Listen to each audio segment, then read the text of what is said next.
رجعنا لكم تاني ومعانا المحلل الرياضي زميلنا الاستاذ مينا يونان. اهلا استاذ مينا. اهلا بحضرتك يا استاذ طارق. كهربا يعني كهربا مكهرب الملاعب ومكهرب ال الوسط الرياضي، يعني رحنا فين؟ يعني كهربا بين قوسين والله إيه؟ كهربا بيتمرن بلا هدف. بيتمرن بلا هدف. بلا هدف.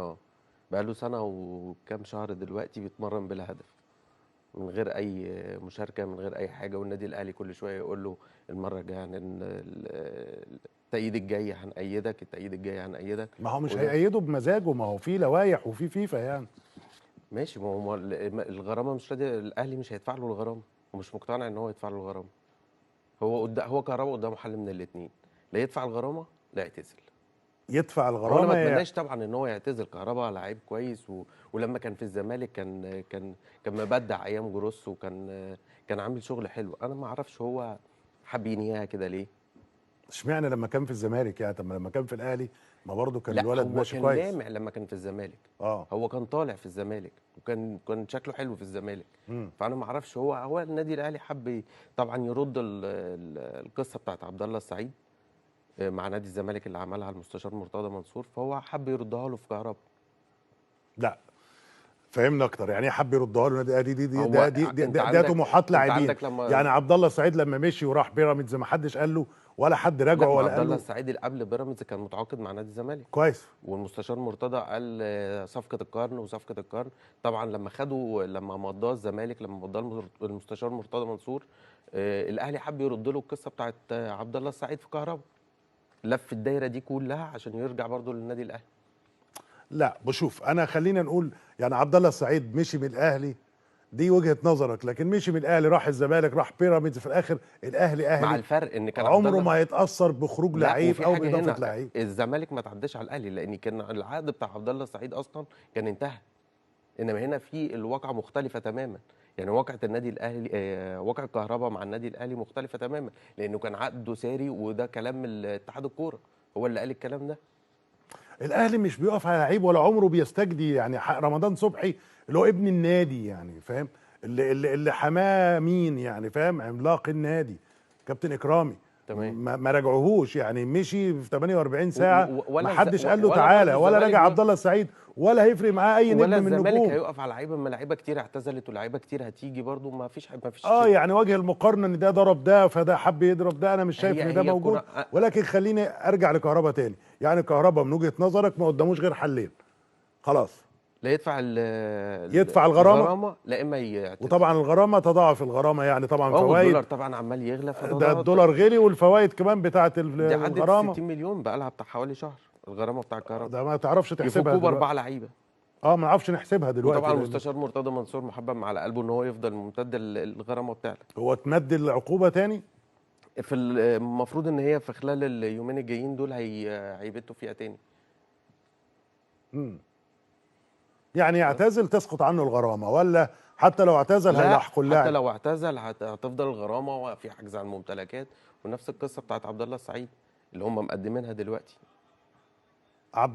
عبد الله السعيد ايه نفس مشكلته؟ عبد الله السعيد كان الاهلي حاجز على ممتلكاته عشان كان ليه 2 مليون دولار. نفس القصه. نفس القصه. بقى هنحجز على ممتلكات عبد الله السعيد.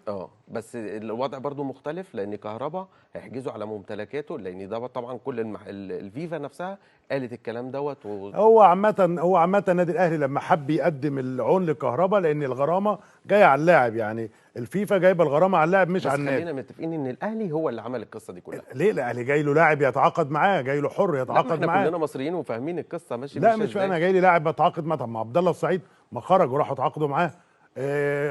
اي لعيب من حقه يتعاقد طالما عقده انتهى. لكن عقد كهربا ما كانش انتهى. كان ممتد مع الزمالك وكان شغال، واتحاد الكوره بنفسه اثبت الكلام ده. عموما الفيفا رد على اتحاد الكوره، قال لك كهربا ما هيشارك ولا هيلعب مع النادي الاهلي، ولكن في الاخير انا بصراحه بتمنى ان احنا هنا هوت في مصر، ما احنا بنشوف اليوفنتوس بيتعاقد مع لعيب من روما، بيتعاقد مع لعيب من لاتسيو، عادي. ممكن ابعت فاكس عادي. كريستيانو فين دلوقتي؟ كريستيانو رونالدو فين دلوقتي؟ بعد ما عمل ايه في اوروبا راح فين دلوقتي؟ ميسي فين؟ بس هو يعني بالنسبه له كريستيانو هو مؤسسه، هو واخدها بيزنس ايوه، ما وايز. هو الاحتراف كده. ميسي، ما هو برشلونه يعني الاثنين التصقوا ببعض. برشلونه قام على ميسي وميسي قام على برشلونه. في الاخر ميسي فين دلوقتي؟ ما هو ده الاحتراف. عادي ان ابقى هنا واللي يدفع اكتر يروح هنا. دي الكوره، ده الاحتراف. بس احنا عندنا عصبيه شويه وعندنا يمكن فكر ميسي جامد. عاطفي شويه، كريستيانو هو اللي واخدها بيزنس وايز قوي، يعني واخدها كمؤسسه. برضه ميسي يعني هتلاقيه في الهلال قريب مع ان شاء الله. مع زميله على طول او منافسه الطبيعي اللي هو كريستيانو في بس ما مواجهه وجها اعتقدش لوجه. بعد كاس العالم، ما اعتقدش ان هو خد كاس العالم مع خليني اقول لك عبد الله السعيد كده بصراحه، في الزمالك في الزمالك. ان شاء الله في الزمالك، انا حاسس عن معلومات ولا حاسس؟ بنسبه 90% معلومات. معلومات. معلومات. هو قال عبد الله السعيد وهو قال انا عايز طبعا اختم حياتي في نادي كبير، فعايز اختم حياتي، لان طبعا الاهلي مستحيل هياخد عبد الله السعيد تاني يستحيل. حتى لو مضى ببلاش يعني. ولاعيب الكوره تملي لما بيجي يختم حياته في الكوره بيدور على حته فيها جماهير.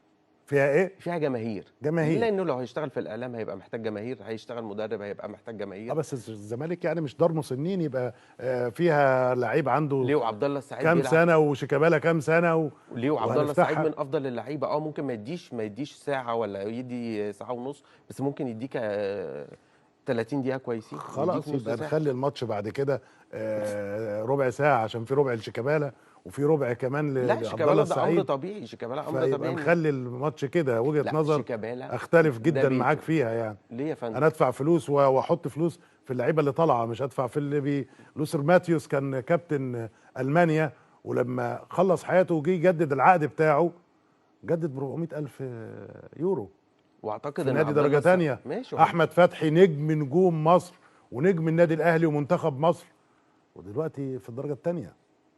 فخليني اقول لك السن عامل مهم جدا في لغه المال في الاحتراف. طول ما احنا بنتكلم بالعاطفه في الكوره عمرنا ما هنوصل لشكل فريق او منتخب بشكل يرضينا يعني. هو اكيد مش العاطفه هي اللي بتحكم، بس عبد الله السعيد عايز ينهي حياته في الزمالك. هو عايز، هو عايز. لكن انا كزمالك اخد ليه الحاج طب ما عبد الله هتلاقي جمهور السعيد؟ الزمالك من ناحيه تانية بيقول لك مرحب بيه واللي يخش ليه انا بيحبوا عبد الله السعيد. ليه كنادي اشتراهم. الزمالك، ليه كنادي الزمالك اتحمل رغبته هو؟ يعني انا اخد الحاج عبد الله السعيد عندي وادفع له فلوس ليه؟ يعني اهدر فلوس النادي ليه؟ تنكر ان عبد الله السعيد قيمه وقامه؟ لا في الملعب. قيمه. لا في الملعب اداء، لكن مجهود لا. ما هو مجهود. ما انكرش ان شيكابالا اداء، لكن مجهود لا. ليه انا كنادي الزمالك انا يبقى عندي الحجاج وعندي الشيوخ؟ ليه ما دعمش النجوم الصغيره؟ شيكابالا، وشيكابالا حقه الطبيعي، ده بيته. اللي انا شفت شيكابالا جوه نادي الزمالك وهو كان لسه 13 سنه و14 سنه. خلاص كان ده حسام بيته. حسن بقى يفضل في الملاعب لغايه دلوقتي، ومحمود الخطيب ما كانش يعتزل، ده بيته يفضل حسام لغايه حسن دلوقتي ومين زي في حسام حسن؟ انا الملاعب. نفسي اعرف في المنتخب ليه ما فيش حسام حسن؟ ليه ما يمسكش المنتخب حسام حسن وابراهيم حسن؟ ده سؤال. ليه؟ انت اللي تقول السؤال ده انا لاتحاد مش لاقي له. الكوره. انا ده السؤال دوت انا في ذهني بقاله بتاع حوالي 6 سنين 7 سنين. كل فريق كان بيمسكه حسام حسن وابراهيم حسن كان بيعمل شغل كويس. المصري نفس الكلام، والاتحاد السكندري وعامل معاهم شغل كويس. ليه حسام حسن وابراهيم حسن تملي مبعودين، ولما يفكروا فيهم يرجعوا يبعدوهم تاني؟ ما هو ما يفكروش فيهم الجمهور. وليه واحد زي احمد حسن؟ معلش الناس دي معجونه.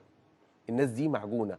حسام حسن وابراهيم حسن والكابتن احمد حسن مظبوط. معجونين في المنتخب. يعني يطلعوا لك ازاي فرقه كويسه؟ يشربوهم يعني ايه منتخب؟ واكبر فتره كنا محتاجين حسام وابراهيم كانت الفتره اللي فاتت. طبعا. انا مش بقول حاجه على المدرب اللي موجود دلوقتي، بس ليه من البدايه؟ ليه ما نجيبش؟ اولا مش هياخد نفس الاجر، هياخد اجر اقل وهياخد بالجنيه المصري مش هياخد بالدولار. ثانيا حسام حسن وابراهيم حسن انا متاكد، انا عمري ما قابلتهم، بس انا متاكد ان انا بقول لحضرتك ان لو اتعرض عليهم يدربوا منتخب مصر ببلاش هيدربوا. الناس دي وطن، الناس دي عاشت في المنتخب سنين وسنين، ومعاهم احمد حسن، كابتن احمد حسن طبعا. ولاد النادي الاهلي يعني. ولاد النادي الاهلي ولعبوا في الزمالك. وماله؟ انا مش مع ولا ضد. انا لا شمك زملكاوي لا انا ولا ده ولا ده.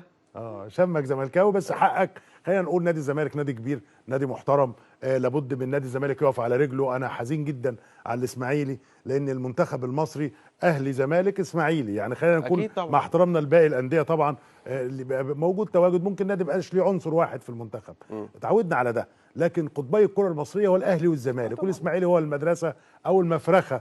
يعني الاهلي لو قلنا اللي شاركوا مع الاهلي مثلا نقول فريق احمد حسن وفريق تريكا، ده هتلاقي وبركات ان 7 9 من عماد النحاس بدايه لغايه سيد معوض كان من الاسماعيلي. كان عندنا 9 من الاسماعيلي من النادي الاهلي، فده الفتره بتاع المفرخ، الجوزين. ده فريق جوزيه اللي هو بقى منتخب مصر لحسن شحاته 2006 2008 2010 خدنا افريقيا متتاليين كاعظم فريق في الارض.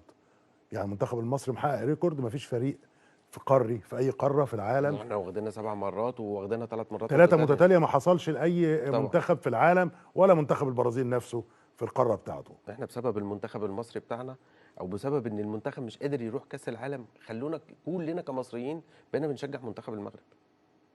لا احنا شجعنا المغرب لانه المنتخب ما العربي هو منتخب عربي وعلى يستحق دماغي، بس بصراحه. معلش انا من حقي ان انا كمصري اشجع منتخب بلدي، من حقي. من حقك ومن طبعا، حقك ولكن انت تتباهى بمنتخب بلدك. بعد قبل ما حقك تتباهى او تفتخر من حين نغير المنظومه اللي هي اصلا المنظومه الكرويه اللي سبب كل المهازل اللي احنا مرينا بيها الفتره اللي فاتت والانكسارات اللي المنتخب فيها. احنا خلي بالك من بعد 2010 اللي هو منتخب المعلم حسن شحاته واحنا ما عندناش تقريبا منتخب، مش مع هنا موجود. عندنا حته الماس في المنتخب محمد صلاح، المفروض نستغل ان احنا عندنا واحد زي محمد صلاح.